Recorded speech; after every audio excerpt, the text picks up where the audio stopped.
welcome to our June CGBN webinar. Hope everybody is doing great today.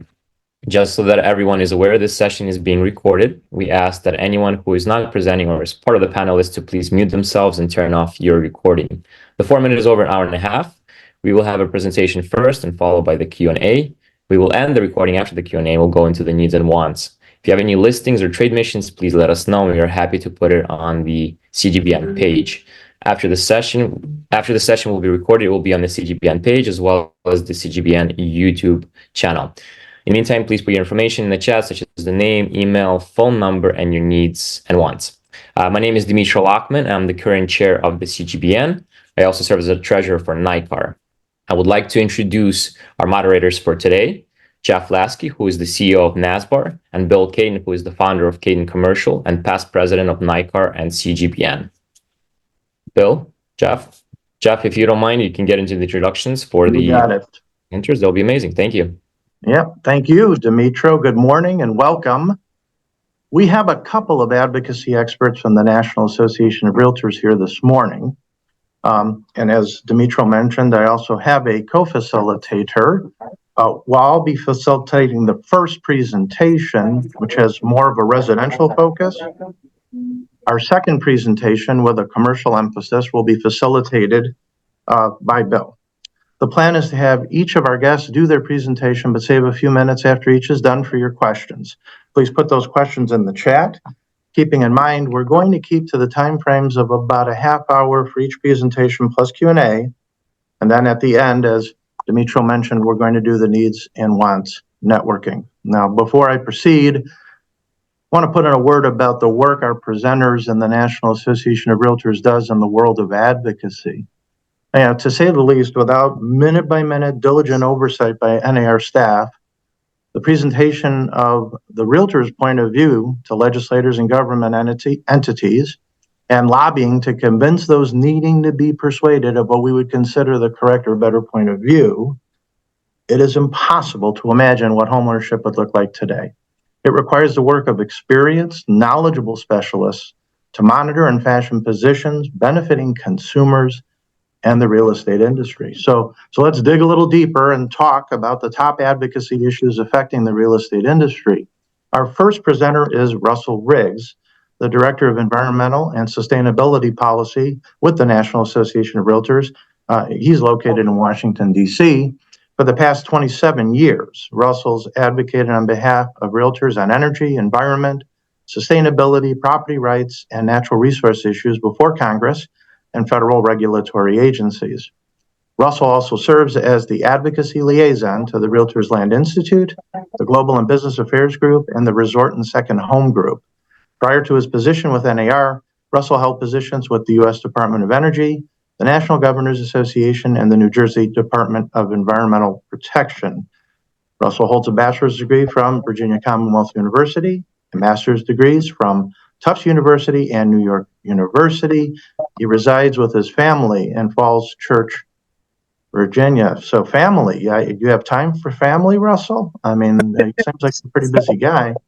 The floor is yours. I manage. Well, yeah. I'm an investor, so actually I have a lot of free time in my hands. Both kids are out. All right, well, the floor is yours. We're going to do advocacy issues, an advocacy issues update from inside the Beltway. Please take it away, Russell. Yeah, well, let me get to my screen here.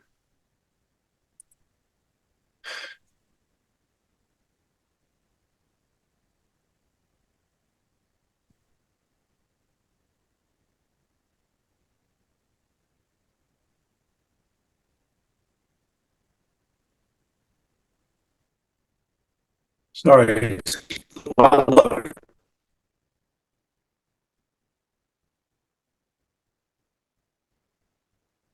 Okay.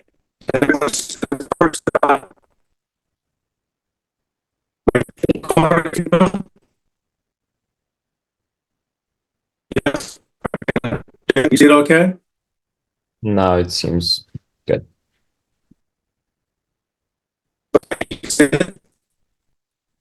Now we're seeing it, but you're breaking up a little bit. Yeah, I know. It's for some reason my internet is running a little bit slow, so I There you go. You're good now, apologize. though. Okay, fantastic. Well,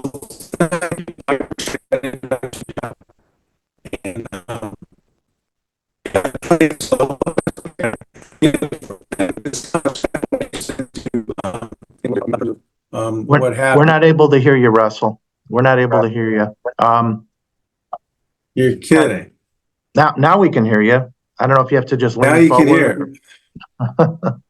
Yeah, okay. Is that better? Much better. All right, I'll speak from the diary.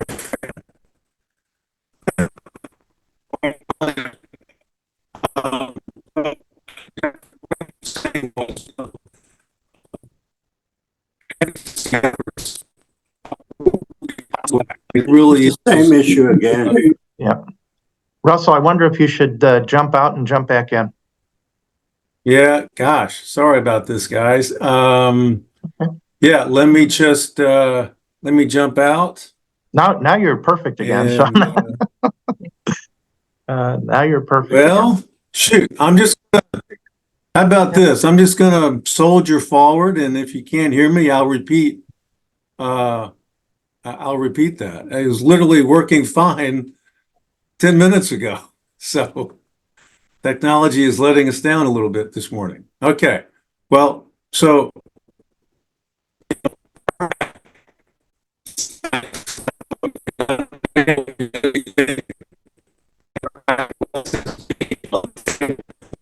allows the realtor perspective to be known and understood, and gets us into the rooms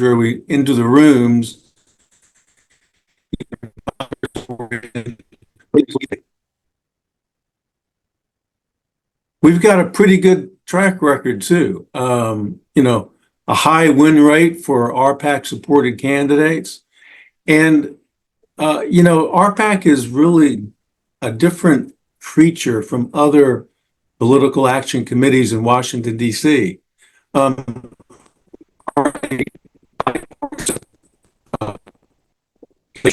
Everybody, 50%. We go, so we don't really look at whether they're Democrats, Republicans, conservatives, liberals.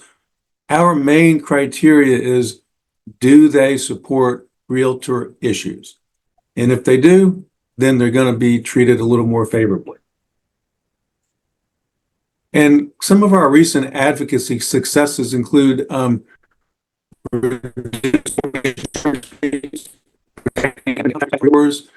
protecting flood insurance, which is critical, especially in these days with increased flooding and more severe flooding. And also, of course, always protecting real estate from new taxes. So I want to touch on several issues today. And Jeff, if I'm running a little late, just give me the hook. Let me know. I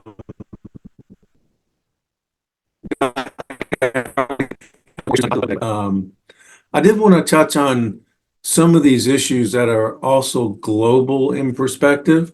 And these are really issues that the committee, Global and Business Affairs Committee, really focus on, and the ones that are important to them as an advocacy liaison to that committee.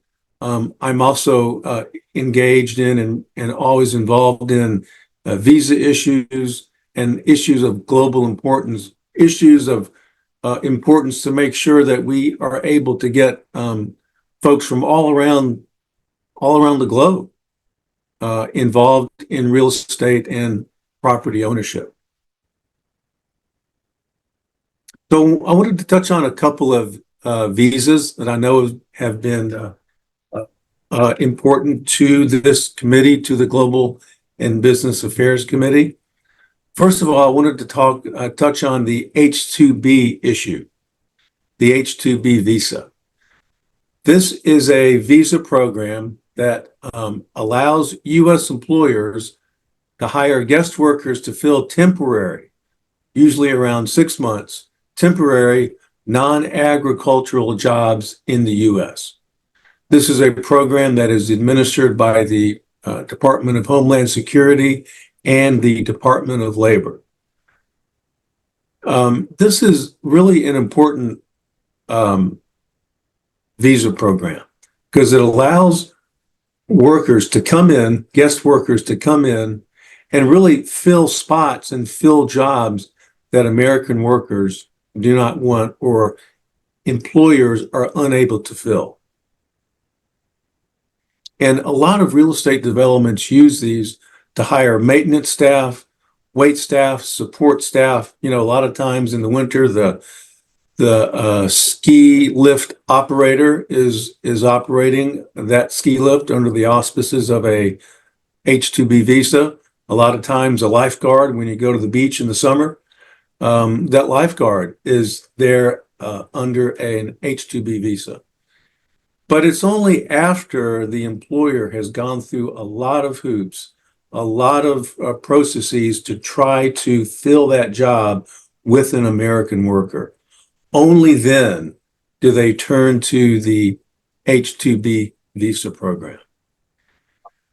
So at this point, the visa program is working effectively. The program is operational, but there are extensive backlogs, and that's really the case with just about every visa program that you have. There are extensive backlogs in all the visa programs, and that's really a kind of a holdover from COVID and getting staff and workers at the Department of Homeland Security and Department of Labor to to process all of these.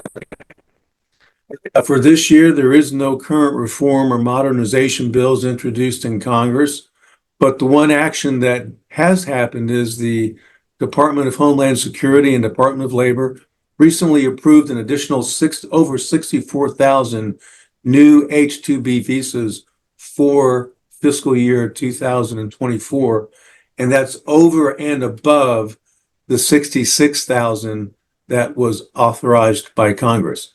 I mean, it just shows you this is a very popular program, particularly because it's seasonal, and also it's because these guest workers, once they're done with their jobs, then they go back home. But it's a very popular program, and NAR supports it because of the value it adds to real estate and real estate developments. Well, let me just touch on the EB-5 program. What is the EB-5 visa? It's an investment visa, and it really encourages foreign investors to come to the U.S. and invest in economic development in the U.S. The way to get a EB-5 visa is if you invest in a new U.S. business, and there's some requirements here. You have to at least invest $1,500,000 dollars or $800,000 in a targeted employment area, and you also must create at least 10 jobs and show that you have created 10 permanent jobs. If you do those two things, invest either $1 million or $800,000 and show that you've created at least 10 jobs, then as a foreign investor, you are placed on a glide path to citizenship. NAR supports this because these investments stimulate economic development, job creation, and property ownership. I don't know how many of you have ever been to the office in Washington, D.C., but literally right next door to our offices in Washington, there's a fantastic mixed-use development that has been built and is actually still under construction for a phase 2 construction. It's got apartments, it's got condos, it's got office space, it's got retail and restaurants on the first floor, And that was in part created due to investments from EB5 funds that were used as part of their capital stack to build that real estate development. And that's how it works. That's really the way it works.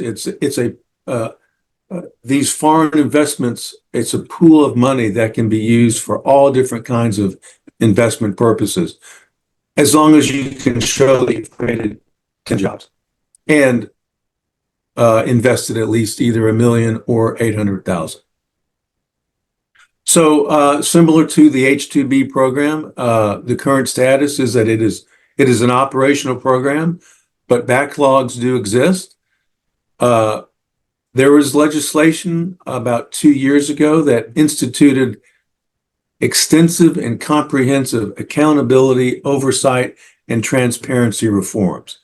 NAR supported this bill because we wanted to make sure that everything about where the money was coming from, how it was being invested, and where it was being invested was completely transparent and above board and fully accountable. And so those new accountability provisions and reforms have been instituted, and I think that the program is stronger for it. The Regional Center program expired in June of 2021 and was renewed through 2027. And this program is very helpful for foreign investors and for the EB5 program itself, is because it helps to pool these investment resources.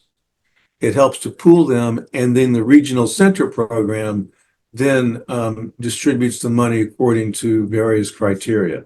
But it's helpful because the Regional Center program acts as kind of a middle person to help to facilitate that transaction from the foreign investor goes to the Regional Center, and then the investments are made. So, this expires again in 2027, and so we'll be probably next year starting to build momentum to make sure that program does not expire again, because again, it's a very important aspect of the entire, making sure the entire EB5 program works smoothly and effectively, and most importantly, is transparent and everything is accountable. I also wanted to touch on another issue that's been a pretty active discussion here in Washington, D.C., and really all across the country. When I go to various places across the country, this always comes up as a topic of conversation, and it's this idea that different states are restricting ownership of property, restricting foreign nationals from buying property. Either they're completely prohibiting it or they're putting restrictions on it. They're impeding that process and they're impeding that transaction, making it more difficult for, say, someone from Mexico or for someone from China or someone from India to purchase property in the U.S.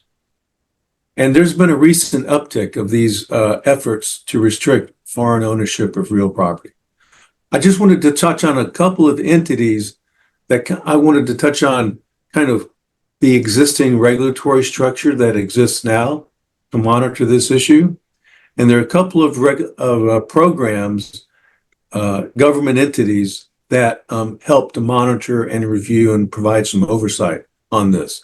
The first one is called CFIUS, and again, I apologize for these crazy acronyms. It's Washington, D.C. It wouldn't be Washington without some silly acronyms. But CFIUS is the Committee on Foreign Investment in the U.S., and it is an interagency committee that is charged with reviewing foreign investment transactions in the U.S. to determine their impact or effect on U.S. national security. So they have a national security perspective, CFIUS. AFIDA is the Agricultural Foreign Investment Disclosure Act, which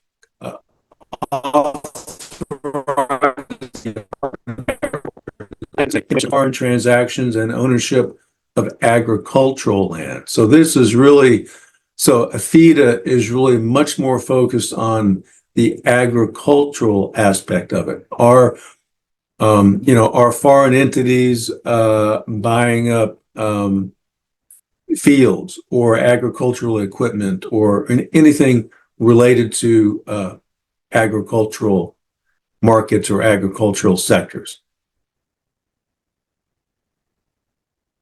There are some current legislation that would address this, and it's really, it really is, these bills are really focused on putting additional teeth in both CFIUS and AFIDA, giving them some additional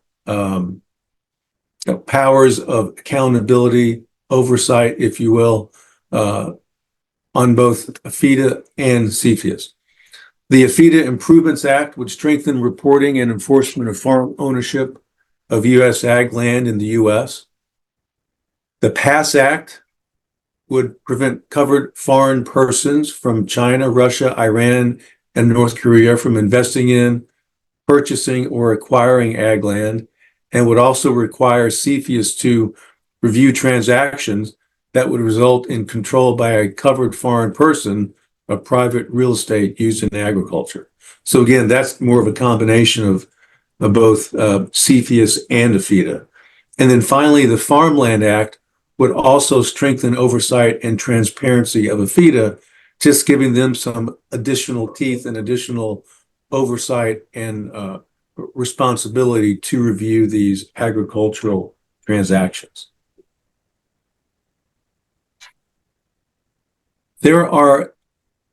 There's a lot of activity at the state level on this issue. Lots of states are either introduced or passed legislation that would restrict or prohibit individuals and foreign governments from purchasing property in that state. Some cover individuals based on where they live or if they are U.S. citizens. For example, Florida, and that's probably the, Florida is probably the poster child for this issue. They passed a very sweeping law that applies to individuals who live in certain foreign countries, but specifically exempts U.S. citizens or legal permanent residents from purchasing property. A proposed bill in Georgia applies to citizens of the targeted countries. Other bills in various states are focused on foreign governments and businesses. A proposed bill in Michigan applies only to foreign businesses, foreign governments, and that or foreign government entities. A bill in Missouri would only cover ag land close to a military installation, which is really kind of getting to that national security aspect that is such a big part of this, an important part of this discussion. And here you can see just a quick map gives you an idea of what states have allow foreign land ownership, what states that restrict foreign land ownership, and states that have taken some kind of action. Illinois has not, to my knowledge, has not moved forward with any kind of legislation in this area. So that's a positive thing. Something may pop up, you never know. You have to keep your eye on what's happening at the state level, as I know the Illinois Association of Realtors that does a fantastic job with that. But at this point, to my knowledge, there hasn't been any legislation introduced in that area in Illinois. Russell, I'm going to give you a 2-minute warning. Oh, okay. I appreciate that. Thank you. Okay. Gosh. We may have a question or two. I just want to make sure we can squeeze them in. Yeah. Thank you. Well, I appreciate that, Jeff. welcome. Yeah. So, this issue raises, as you might expect, lots of concerns about discrimination in fair housing, lots of concerns about professional liability, because how is an agent or supposed to understand this, and exactly how far is he or she supposed to go to do some due diligence on this issue. And finally, the economic impact is pretty staggering. I mean, Treasury who can purchase property because billions of dollars are invested. $53 billion in 2023, foreign investors, to $53 billion. You know, a building here and a building there, pretty sure that adds up to real money, as they say in Washington. So, um, you know, we are keeping a very close eye on this. We have reached out to our friends in Congress. We've reached out to regulators and policymakers to really make sure they understand our perspective. We support property ownership for all qualified buyers, regardless of national origin. But we have to make sure that there are strong security safeguards, because we don't want to put our national security in jeopardy or at risk. So that's kind of that's the balancing act that we are engaging in on this issue. So I'm just going to touch on the inventory issue. You know, people are facing this as this is happening in all states, everywhere across the country, even across the globe. Construction has not kept pace with demand. We estimate that over the next decade, we're going to have to build at the minimum 6 to 8 million new units to keep up with demand. I wish I could tell you there was one silver bullet that would fix this issue, but unfortunately, it's going to take a lot of different myriad ways to and creative ways for that to happen. And the biggest thing from our perspective, we need to modernize our zoning laws that impede construction. We need to reduce permitting and regulatory burdens that make up so much of the cost of any new construction. We need to encourage residential rehab opportunities and ADUs, accessory development. And finally, I just want to touch on the need to encourage commercial and residential conversions. And Erin's really dig into that much more, but that has lots of there's lots of opportunity in that area. I'm just going to, these are things that are going to be affecting the global real estate market and sector for the next decade. According to the American Planning Association, they did a fantastic work on this and really looked into their crystal ball and identified political unrest and global economic health, interest rates and inflation, the future of work in the workspace, technology, and of course, climate change, energy, and the environment. These are long-term trends that are affecting societies around the globe. We are not immune to that. The U.S. will be affected by all these as well, to a greater or lesser extent. And I would just encourage everyone, if they want to do a deep dive into these trends, go to the American Planning Association. And the report is front and center on the website, and it's a fantastic report. And this is just a summary and a skimming on the top of that information, but really encourage you to go to that. And I think with that, Jeff, I'll stop. See if we have any questions. Happy to dig into those. And yeah, thank you. I appreciate it. Thanks, Russell. Very much appreciate that. I do have one question in the chat, and I encourage others if you have something, but I do want to get us keep us on track in terms of Erin's presentation.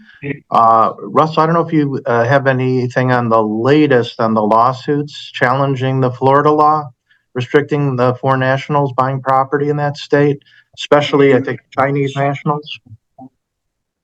Yes, the latest is that the Florida Association of Realtors and the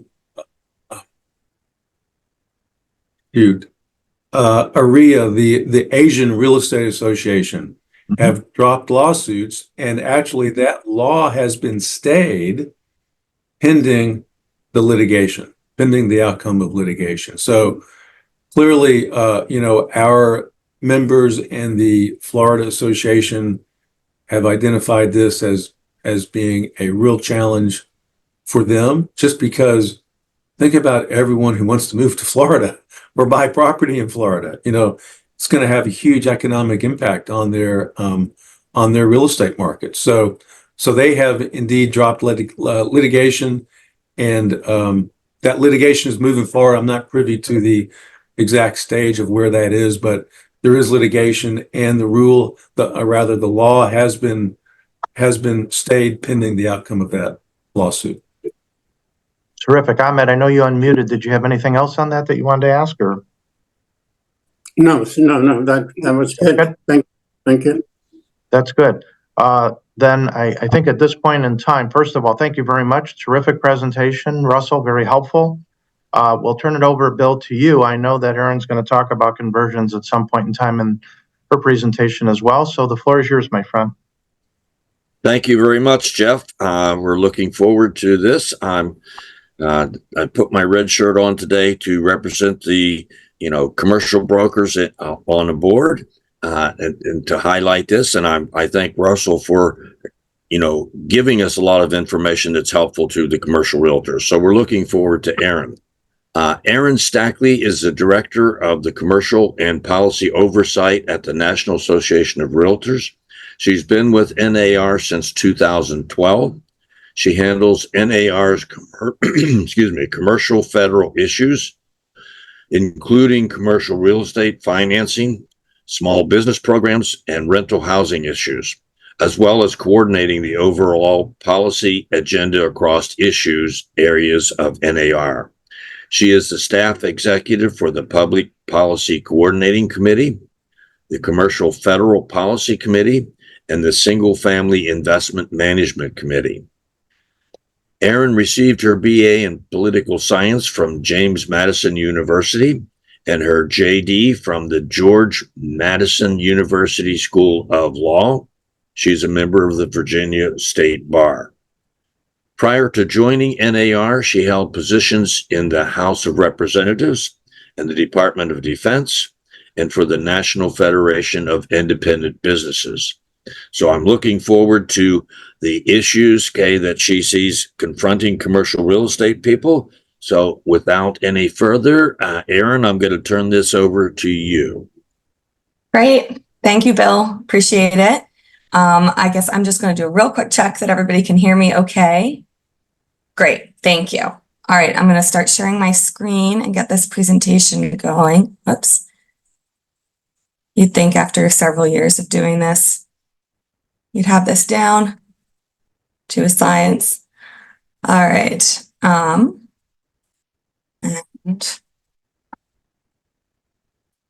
there we go.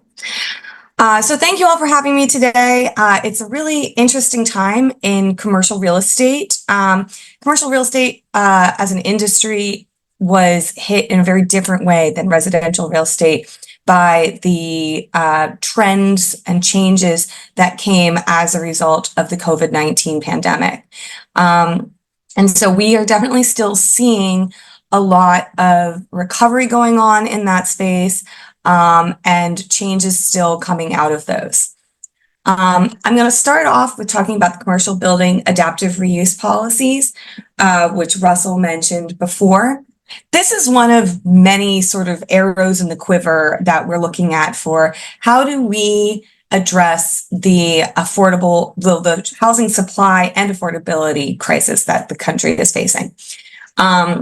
And NAR is kind of taking a like everything and the kitchen sink approach here, in that we're looking for solutions that will have a big impact, but we're also looking at solutions that might have a micro impact, but can still be a part of that larger fix. And we think that commercial building adaptive reuse policies are one such potential solution. These would be policies that would basically incentivize taking an underutilized or unused commercial property and turning it into something that better fits its community, especially if it would be affordable housing for those communities, or housing of any type. Again, we've seen a lot of vacancies, especially in downtown areas. Office space vacancy is way up. And we saw some other things like some hotels in certain areas sort of shuttered as a result of COVID. So there's opportunities here. And we know that those property owners want the properties to be utilized. They want them to be income producing, or they want to get them off of their books.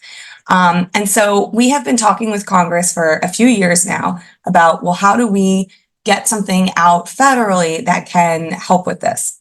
And where they've sort of fallen so far is on a tax break for a commercial property owner who develops that into being a residential property, or who sells it to a developer that will do just that. The bills that we have seen so far have not been perfect. They rarely are, but they've been pretty limited in their scope. So we'd be looking at, for example, one bill was just focused on office space, and it would only get the tax credit if it was turned into affordable housing. And that's good, but it's also very narrow and very limiting. And we want this to be something that can be utilized in communities around the country. So we are hearing that a bill that is yet to be introduced, but by Representative Jimmy Gomez from California and Representative Carey from Ohio, so it's bipartisan. They've been talking back and forth about a commercial adaptive reuse bill, and we hear that they've recently overcome some of the issues that were coming up between them, and will hopefully be introducing something soon that will be more to our liking, more to what NAR has been pushing for. Again, we haven't seen it yet, and they're being a little bit tight-lipped about it, but we have been told that we will like it. So keep an eye out for that one. We also just about 2 weeks ago, I want to say, had a Project Turnkey bill introduced from Representative Bonamici from Oregon.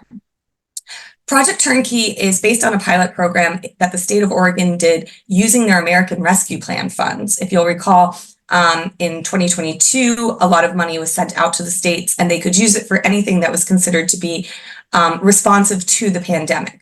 And housing was considered such an area that it could be used for.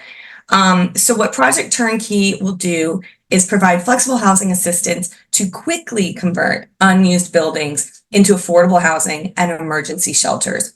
Obviously, Oregon is facing right now a huge problem with homelessness, as are many areas. So this would both assist with resolving some of the homelessness issues, as well as getting people into those affordable housing. It's a $1 billion program per year that would be administered through HUD. $1 billion used to be a lot of money. It's not anymore. So I think it's smart, though, that they would start small and see what works, hopefully. And then, assuming the bill passes, expand it to hopefully be able to assist more areas. In addition to providing money to make those quick transitions from commercial properties, it also would provide direct support for things like rental assistance, security deposits, utilities, to keep people who are at risk of becoming homeless in their homes. And it would also help promote homeownership through down payment assistance and counseling. So it's a really broad bill. NAR worked with the office on it, and we are supportive of it, as are a lot of other real estate groups. We have also seen some administrative activity on this front. The White House has been very focused on housing for obvious reasons. And in October of last year, they released a fact sheet on commercial conversions. This fact sheet doesn't create new policy, but what it does do, which is helpful, is it basically has a guidebook and information on all the different federal programs and grants that can be utilized to reduce the costs and reduce barriers to commercial conversions. And so it's all in one place. We've heard from some members and some associations that it's been very helpful to them for some of the things that they've been looking at. The White House angle is very much on creating affordable housing units through these conversions, but the grants and programs that it references, only a very few of them are specific to affordable housing itself. So there's a little bit of flexibility there. And these slides will be shared with you guys. That's a link to it in that slide if you want to check out that announcement. Something that we have to keep in mind when it comes to commercial conversions is that it needs to be a system where the federal government is working with the states and localities, because it's not just about getting a tax break at the top end. It's also about being able to actually break ground in the community that you're in. So that's another thing that we've been doing. We've been trying to find ways to really bring together state and local work with what's going on in the national conversations on this issue. So now I'm going to dive into some of the commercial tax issues that we're seeing. There's a lot of text on this slide, but I'm actually going to go through it kind of quickly. You might remember that earlier this year, the Tax Relief for American Families and Workers Act passed out of the House. That was a big deal. It was kind of a surprise almost. They put it together pretty quickly, they dropped it, and then they passed it. It has stalled in the Senate. Senator Crapo is not a fan of the expansion of the child tax credit that it includes. If they are going to pass it this year, then it would need to be done quickly. But NAR is working to add co-sponsors to this bill so that even if it doesn't pass this year, hopefully next year, it'll get reintroduced quickly and all those same co-sponsors who are still in office will re-sign on. This bill does a lot. The main things for commercial real estate, you've got the expansion of the low income housing tax credit. This expansion isn't as large as what we would have liked it to be, but it is still an improvement over what we've seen. You also have this easing of limits on deducting interest expenses for large real estate businesses. So that's section 163J, and that applies to real estate companies with $30 million or more in value. And then, of course, the extension of bonus depreciation of certain business assets. We like that. And the deduction of being able to deduct those personal casualty losses, even when you're not inside a federally declared disaster area. So again, we're currently trying to get more co-sponsors onto that, but I think it's likely going to be a 2025 thing. And speaking of 2025, let's talk about the Tax Cuts and Jobs Act.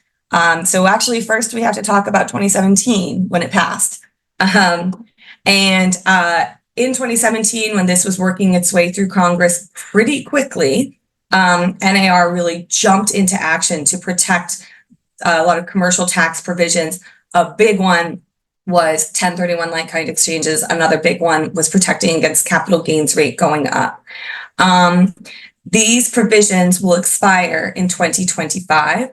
So we've already begun our advocacy, reminding members of Congress and the committees that are dealing with these issues that these are critical to the real estate industry, which is critical to the economy, and bringing them data and evidence that shows that these tax, quote unquote, breaks actually totally increase America's economic production and certainly are good for communities and the real estate sector.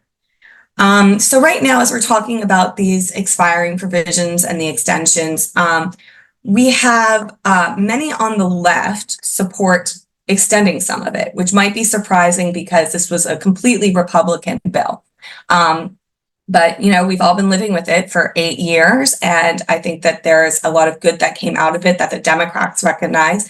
However, they kind of hit their limit at $400,000. So if you are someone making above $400,000, then if the Democrats are sort of running the show, then any extensions will likely not apply to you on the personal income tax side.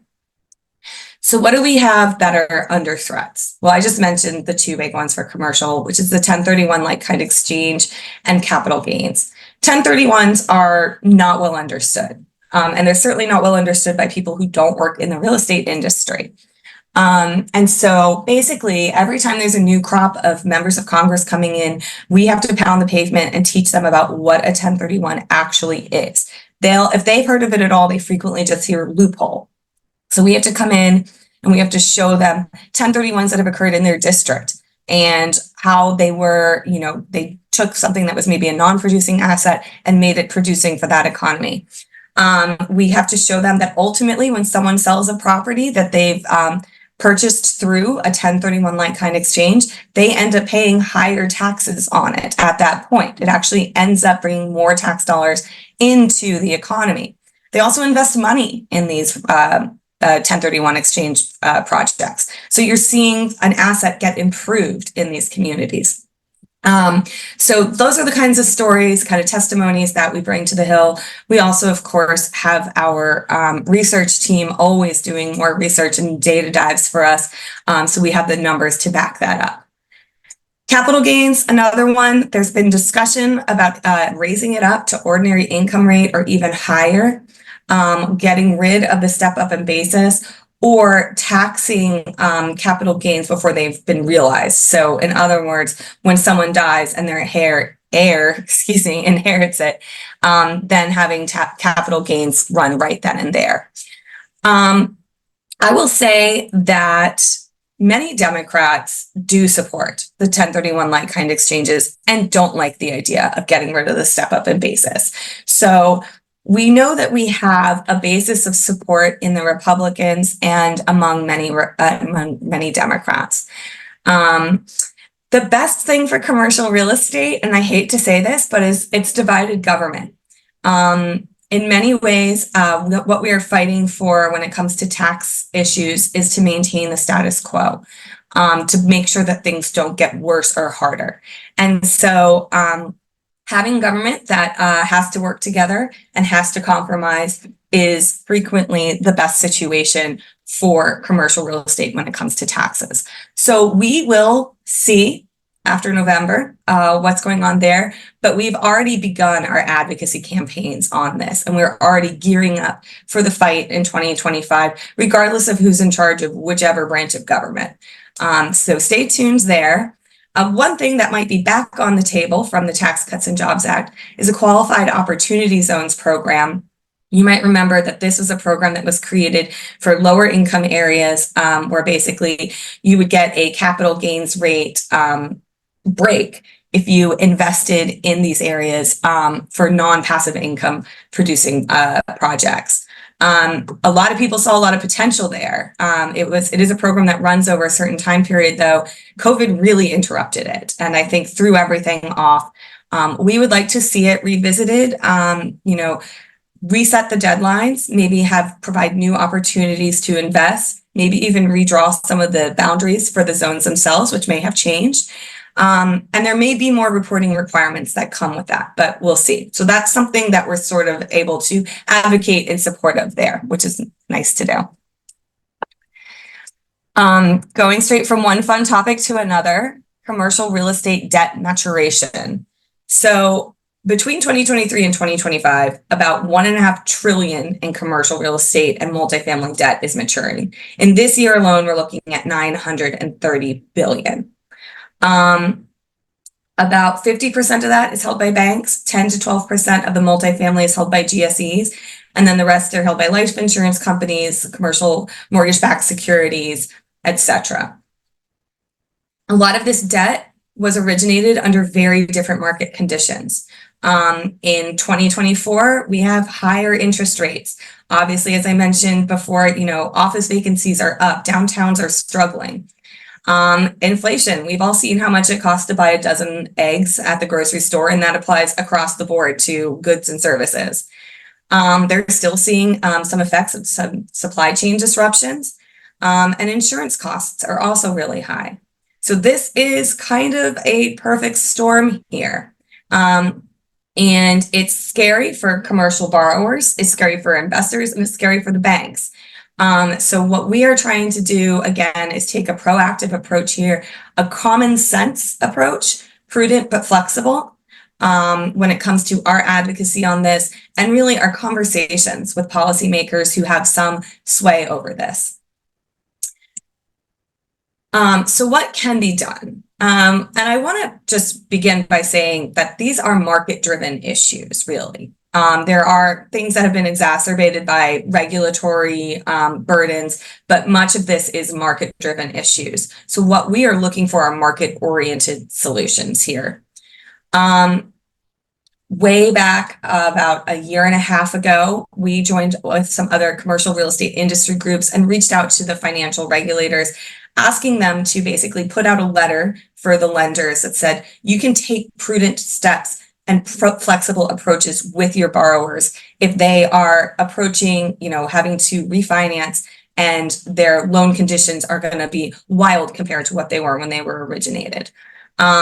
This is something that we have actually done many times before, 2008, 2009, 2010, 2020, 2021, in response to different crises, right? So the housing crash, COVID, etc. So there's a precedent for this to occur. Another thing that's sort of going on in the background of all of this is the Basel Endgame capital rules. The Basel Endgame refers to regulatory reforms to strengthen capital requirements in U.S. banks. These came about I think they started talking about them in 2008 or 9. And that was obviously in response to the housing crash at the time. So they've had multiple versions of this, and they've been sort of churning through. We've had a Basel 1, a Basel 2. This one is Basel 3, quote unquote, end game. So it's kind of like a little Avengers movie there for you, which hopefully means it'll be the last one. The proposal that is out now is not one that we are a fan of. It would require U.S. banks with $100 billion or more in total assets to increase their capital by 16%. To compare, the current requirement that falls under those are banks of $700 billion or more in total assets. So it's going to draw in many more of these large banks. That was released in July of last year by the Federal Reserve, the Office of the Comptroller of the Currency, and the Federal Deposit Insurance Commission. They're the ones that released this proposed rule. Well, NAR and other groups reached out to them and said, look at where we're headed right now with commercial debt. Look at what we're still dealing with when it comes to recovering from the pandemic, which had a massive impact again on commercial real estate. And look at what you're proposing to do with these banks that hold so much of that debt and make it so much more expensive and difficult. We have been told after multiple conversations with them and a lot of coalition work that a new rule will be proposed. It might be out by the end of this month. It might be out by the end of the summer, but soonish, and that we will see changes in that rule that we approve of. So nothing specific again. I hate to not be specific when I talk to you guys, but what we know is that it's going to be better, and that hopefully that means that the regulatory burden that it creates, the burden on the banks, the burden on their borrowers will be significantly less. So we'll be keeping everyone updated as we learn more about this new proposal. But as we understand it, it's going to be something that we really approve of the changes that have been made.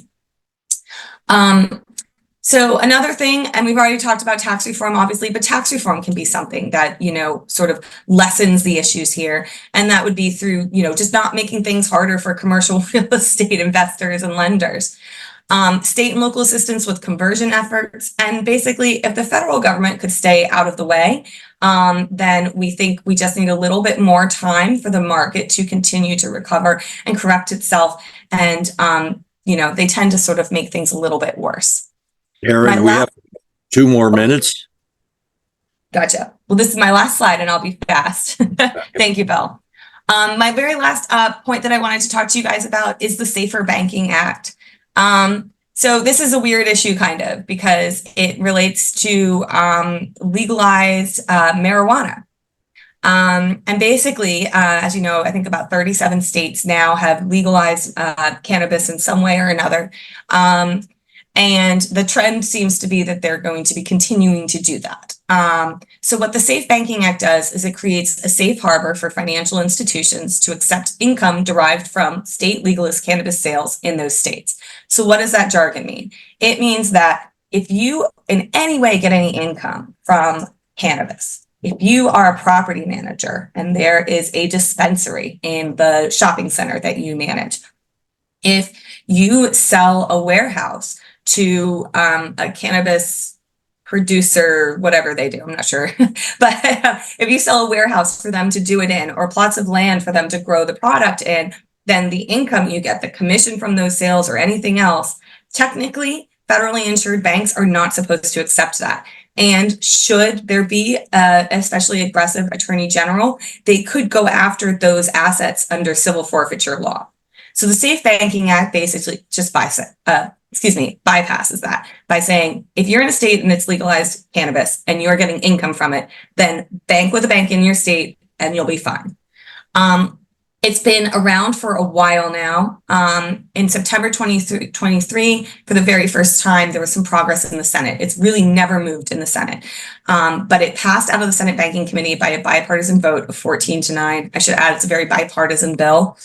It has 35 co-sponsors in the Senate alone. So that was S 2860, the Secure and Fair Enforcement Regulation Banking Act. It also added some protections. Another thing that if you're not using a bank, it's kind of hard to track if you're paying the right amount of taxes. And it's kind of hard to track whether or not you're actually committing money laundering. So it increases some of the enforcement there too, which we think is an important aspect to balance that out. So we're working on getting a floor vote in the Senate. Senator Tim Scott, who oversees the Senate Banking Committee, has said that he would be very open to having that occur. So it really is just a matter of calendar management. Unfortunately, because it's an election year, there's not a lot of calendar left, but hopefully we'll see that get out of the Senate. And it has passed the House multiple times in the past. It remains to be seen if this House is functional enough to pass a bipartisan bill, but it might just be. So stay tuned for that one. And that's all that I have from me today. So thank you guys so much.